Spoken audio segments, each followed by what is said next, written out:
kecewa berat dengan 5 tahun kepemimpinan Pak Jokowi. Janji-janji Pak Jokowi tak terpenuhi. Mau beli Indosat ternyata tidak. Mau membuka 5 juta lapangan, 10 juta lapangan kerja ternyata tidak. Tidak pinjam uang dari asing ternyata tidak. Dan semuanya banyak sekali kata-kata kalau kita uraikan bahwa janji-janji itu membuat saya berkata jangan sampai 5 tahun lagi. Dan pada waktu itu bukan semata-mata total, loyal, tunduk, dan ikut apa arus. Tidak.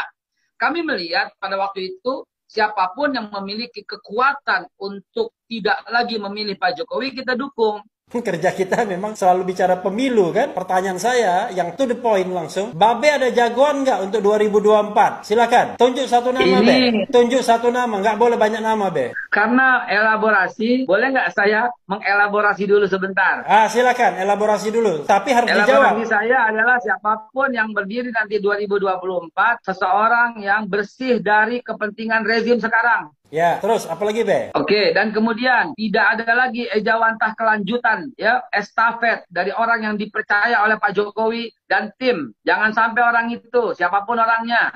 Hari ini, Prof, dukungan buta terjadi kepada Pak Jokowi. Wow. Sebenarnya ada ucapan terima kasih dari kami kepada film Dirty Food. Believe it or not, Dirty Food menambah jumlah persentase. Awalnya presentasi apa, Pak Prabowo? Iya dong. Oh ya? Awalnya. Dari mana datanya tuh? Awalnya itu nggak ada data penelitiannya, pasti itu.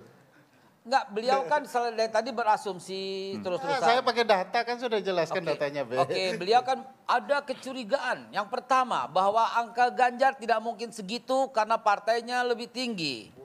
Itu teori. Itu teori satu yang tadi dibilang. Teori dua, terus nggak mungkin dengan Gerindra sekian, Pak Prabowo sekian, itu semua itu adalah dugaan-dugaan saja. Orang kalau udah cinta dia akan milih tetap gitu loh. Pasti akan memilih Pak Prabowo walaupun dari bagi-bagi partainya. Dan ada film Dirty Food itu justru menambah suara Pak Prabowo. Gini yang saya mau bilang logikanya? Saya mau bilang begini, logikanya begini ya. Karena ini berlaku ya. Jangan lupa ya, saya jadi kagak enak nih, Bang. Saya tuh 1 bulan tuh 100 titik loh. 1 bulan. 100 titik. Ya. Dan saya mau nyampaikan dulu Sandi Aga Uno lebih dari Babe. Kalah juga. Ya, jadi bukan soal titik-titiknya. Justru saya mau sampaikan gitu loh. Anda udah nonton, saya sendiri tidak menonton dari awal sampai akhir. Tapi yang saya mau sampaikan adalah karena Dirty Food suara meningkat. Kenapa? Karena rakyat muak. Ada kemuakan gitu loh.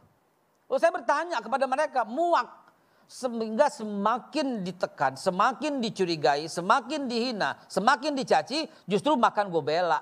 Lihat aja di Twitter, di Facebook, di Instagram. Semua ucapan-ucapan itu ada. Gue udah nonton tuh Dirty Food. Tadinya gue memilih 0 sekian, sekarang gara-gara nonton gue jadi nonton. Akhirnya gue pilih 02. Banyak begitu. Yang saya mau bilang adalah sangat berbahaya. Bermain dengan asumsi. Kalau gini. Data Babe itu bukan data penelitian, itu data medsos namanya. Oke, nggak masalah. Kalau ternyata itu betul, ya ajukan dengan benar pada waktu di hak angket aja sekalian gitu loh. Sampaikan gugatan itu ada tempatnya, bukan disebar luas ke masyarakat. Di YouTube dan diadakan pada waktu Minggu tenang. Gitu sehingga orang ada sesuatu nih gitu. Emang salah di Minggu tenang? Iya. Apa tuh bunyi undang-undangnya? Gini Bang.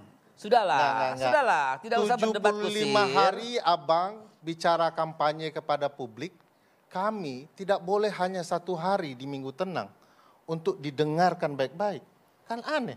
Apa pasal undang-undang pemilu yang kami langgar? Begitu hebatnya tidak ada promosi, yang dilanggar. Bang, begitu hebatnya promosi Dirty Food, tetapi justru kejadiannya mengecewakanmu. Kenapa? Karena ternyata justru menambah suara. Tidak ada survei yang menyatakan Pak Prabowo 58 nggak ada.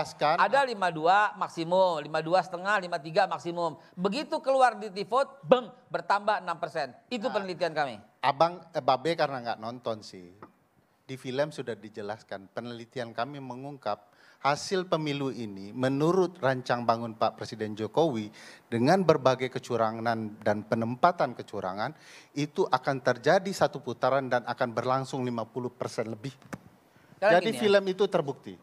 Oke. Jadi Babe, karena Babe tidak menonton, juga dijelaskan di film itu bagaimana kecurangan ini direkayasa sebrilian mungkin. Saya tidak bicara Pak Prabowo, tapi Presiden. Karena tangan Presidenlah yang bisa mengatur sedahsyat ini. Jadi bukan Pak Prabowo tidak dimanfaatkan Pak Jokowi.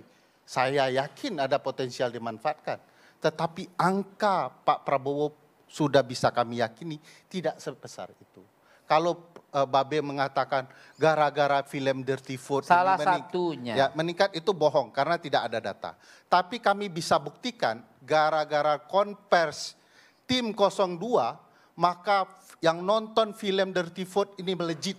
Itu terbukti, ada datanya. Ya, tapi tidak mempengaruhi. Iya, karena memang bukan itu tujuannya. Karena kecurangan itu akan tetap berlangsung satu putaran dengan angka 50%. Sekarang sudah berapa viewersnya? Viewersnya mendekati 35 juta. Terima kasih B dan tim. Mau berapa? 35 juta. Kita dari tadi diskusi soal demokrasi, bahwa demokrasi suara rakyat. Itu kita ngomongin suara rakyat. Mau berapa juta pun viewernya dan ternyata rakyat telah menentukan pilihannya. Terus mau dibilang apa lagi? Artinya film itu sama sekali tidak berpengaruh. Pak Prabowo, sebentar, sedikit satu. Ini Pak Prabowo tinggi nih. Saya mau bilang, ini Pak Prabowo nih. Ini Pak Prabowo. Rakyat mencintainya sekarang. Ya, ini kemudian ada orang nih. Ada simpatisan, ada relawan, ada presiden, ada tim ses, ada TKN, ada semua yang menyokongnya. Ternyata di antara yang saya sebutkan tadi ada kesalahannya. Ya tidak mengurangi kewibawaannya beliau dong. Tangkap saja itu orang-orang yang mendukungnya tapi dengan cara yang salah. Tangkap saja silahkan. Mau angket boleh, mau apa boleh. Ini nggak akan mengurangi kewibawaan beliau. Nggak akan mengurangi. Jadi ya oke lah apapun yang kita usahakan hari ini.